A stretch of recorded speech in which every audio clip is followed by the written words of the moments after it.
Welcome back. This time we're talking about Timeless, Season 1, Episode 2, The Assassination of Abraham Lincoln. Now, after what I thought was a very strong pilot episode, Timeless has become one of the shows that I plan on doing a weekly analysis video because there's plenty of mysteries and questions to be answered and a lot of things that we can just have fun talking about, or at least I can have fun talking about. Hopefully you can have fun listening.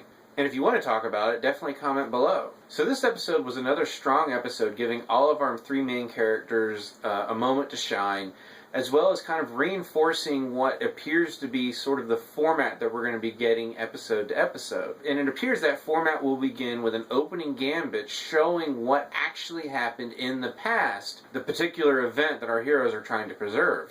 In this case, it's the 1865 assassination of Abraham Lincoln. It seems Lucy, Wyatt, and Rufus have very little downtime after their adventures with the Hindenburg before they're called back in, basically it appears to be the same night, to deal with this latest incursion by our villain, Flynn, who's now traveled back to 1865 to somehow mess with the assassination. Of course, we find out that he's trying to help not only John Wilkes Booth, but his fellow conspirators to actually pull off their total plan, which was to not only assassinate Lincoln, but also Vice President Johnson, Secretary of State Seward, and General Grant. And this leaves our heroes with the dilemma of them trying to save the three men who did not die originally, while having to sit back and watch Lincoln die, a death that, if prevented, could have great positive benefits to the country and many, many lives. And this becomes a continuing argument between the three, with Lucy siding on protecting history not only as a student of history and knowing that there could be very drastic consequences if Lincoln survived, but also dealing with the immediate aftermath of finding out that her sister now no longer exists because of a much minor change in history from the previous episode when 35 people who originally died on the Hindenburg didn't after Flynn's incursion. On the other hand, we have Rufus, who knows just how bad it got for African Americans in this country after Lincoln's assassination. And then Wyatt is still dealing with the death of his wife and the idea that he might be able to use this time machine to save her, and how changes to the past aren't necessarily bad things.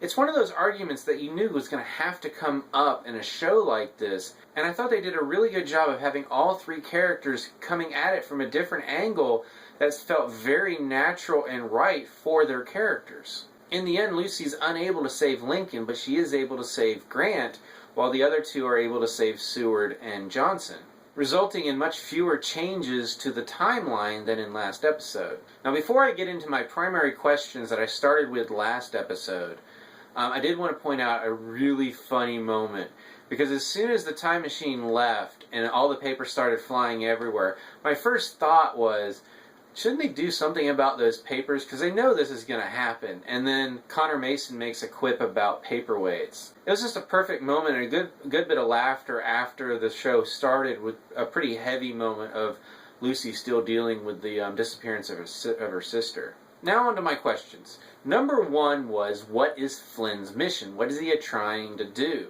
Well, in this episode, he actually tells us. Whether he's lying or not, of course, we don't know, but he says he's trying to save the country, not destroy it like Lucy accuses him of. He also implies that he was not responsible for the death of his wife and child, which I was expecting all of along because, A, of course he's going to say that, and B, that's pretty much how all these stories always work out. Whenever the supposed villain is accused of killing his family off, it almost never turns out that he actually killed his family off. But it does appear that he is in some kind of conflict with this Rittenhouse organization. And yes, it is an organization, as we find out. He refers to it as a they, not a he. And both his missions to change the past so far have had one thing very much in common, and that is he was trying to wipe out a large number of people in power that were leading the country at the time. First in the 1930s, and now in the 1860s. And if we are to believe that he's not trying to destroy the country, but apparently trying to destroy this Rittenhouse organization, which at least from the little tidbits we've gotten so far appears to be pretty powerful, taking out these power structures before they can form may be one way to get rid of an organization that has entrenched itself in the present-day power structures. Again, after just 2 episodes, we don't really have enough facts yet but I'm surprised just how much we actually do know already. It's a sign of a good trend, at least. And while we're on the subject of Flynn, we have to go back to Connor's question about Rufus when they were talking about the scientist that was taken with them. How did he learn this much about their program? Do they have a mole working for Flynn? Presumably they do. And is it someone we've already met? Again, we don't know yet, but just add it to the mysteries of this show. My second primary question revolves around Lucy's notebook, which Flynn stated in the pilot is actually from her future, and his future for that matter. And of all the questions, this is the one that we really didn't get anything new in this episode. But there was a moment that made me question just how much detail is actually in her notebook. Lucy comes across Flynn twice in this episode. First on the street when he warns her to not get in his way again and talks about how he's actually trying to save the day and he's not the villain. The second time is in Lincoln's box at the theater, and Flynn definitely looks surprised to see her there. Of course, she wasn't there in the original timeline, but if Lucy's notebook is really from her future, how did he not know that she was going to be there? Again, she's obviously not writing in a notebook yet. She hasn't started doing that, but I would have assumed that she would have backtracked some and talked about some previous events. And the other question coming from this notebook is, if she did write about these events, did Flynn know that he was going to fail in these missions? Time travel shows can easily find themselves in the weeds, and so far this show has done a pretty good job of setting the ground rules. The main thing that seems to have the ability to throw a monkey wrench in all of the gears of this show is this notebook. So until we know more about it, it's definitely the wild card. The third primary question is Rufus's side mission, which is apparently to record Lucy and Wyatt while they're in the past. In the pilot episode, it was implied that this was Connor's idea, but we find out early in this episode that it's actually Rittenhouse's. In fact, it's appearing more and more likely that everything Connor's doing is on the behalf of Rittenhouse. Found out that Rufus came in contact with Rittenhouse pretty early on. They paid his way through college, they put his mother in a nice house, and they basically now see him as beholden to them, and he has to do whatever they ask. This, of course, leads me to ask whether Connor is in a similar situation, and whether all of his riches and success come from Rittenhouse being some kind of benefactor to him. This also leads to a question I should have asked last episode, which is why Connor was building this time machine in the first place.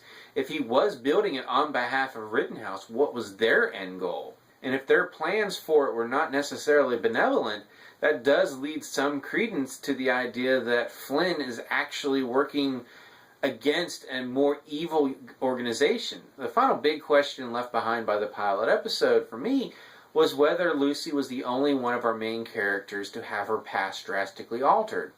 As we find out in the opening moments of this episode, she was. And thankfully, Gia does some research for her, and we find out at the end just why her past was changed as much as it was. Her father ended up meeting a descendant of one of the 35 people who didn't die on the Hindenburg as they did in the original show, so he never met her mother. Thus, her sister was never born. This also leads Lucy to discover that her father was not actually her father. And when she asks her mother about her father, she blows up at her and goes to get a drink. Obviously, there's a lot more to be found out in this situation, and because it's pretty much how these shows always end up working out, most likely he's going to have some connection to Rittenhouse, because, again, that's just how these things work. Of course, Lucy also has to deal with her fiancé, who she's never met before. That's not going to be awkward at all. So to wrap up, this was another solid episode, building off the premise of the pilot, answering a few questions, giving us a few new ones, and really leaving me with the feeling that we actually had some forward progression when it comes to the primary story and these primary questions. And thus, Timeless continues to be one of my favorite of the new shows that I'm watching this season, and again, the most ripe for discussion and analysis and just having fun with it. So what did you think of this episode, and what do you think of some of the questions that I've raised thus far? As always, you can subscribe to my channel, check out some of my other reviews, and until next time, remember, you can't always save the president.